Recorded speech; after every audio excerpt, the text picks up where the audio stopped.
Don't pick your nose, Pinocchio! Read aloud by Big Papa Scott.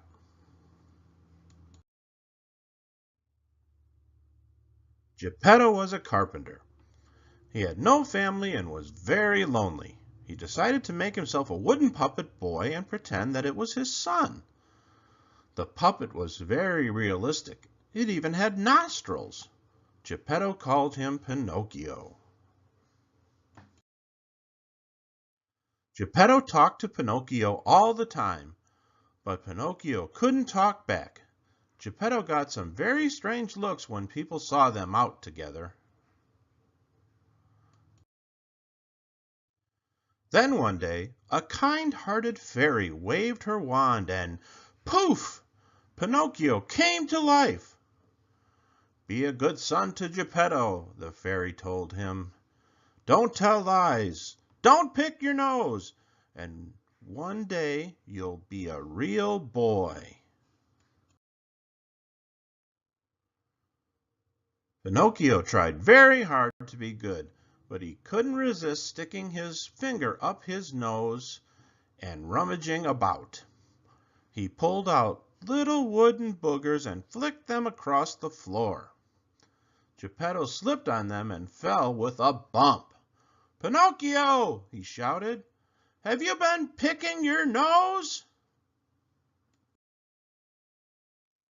No, father, said Pinocchio. Boing! His nose suddenly grew. That's what happens when you tell a lie, said Geppetto. Pinocchio, have you been picking your nose? Asked Geppetto again. Yes, father, said Pinocchio, and his nose shrank back to normal. One day Pinocchio was playing under the kitchen table. Are you picking your nose, Pinocchio? Called Geppetto. No, father, called Pinocchio. Boing! Pinocchio still had his finger stuck up his nostril when his nose grew. It grew so quickly that his arm came off and flew across the room.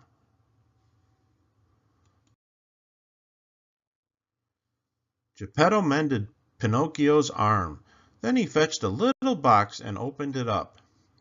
Pinocchio, he said, meet Mr. Cricket. He's going to stay with you and help you stop picking your nose. Pinocchio's nose started to tickle, but as he lifted up his finger, Mr. Cricket hopped onto it and shouted, Don't pick your nose, Pinocchio. So he didn't. Then Mr. Cricket played games with Pinocchio to keep his fingers busy.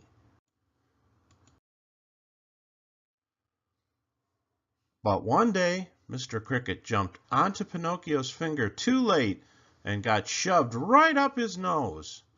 Get me out! He cried. How? Asked Pinocchio. Blow your nose into a tissue, said Mr. Cricket. So Pinocchio blew his nose and pop, pop, out came Mr. Cricket.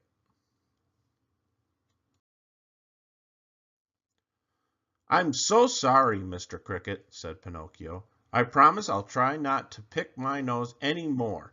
Blowing it is much more fun. The fairy had been watching and was so impressed by Pinocchio that, poof, she turned him into a real boy. And from that day on, Pinocchio never, ever picked his nose again. The end.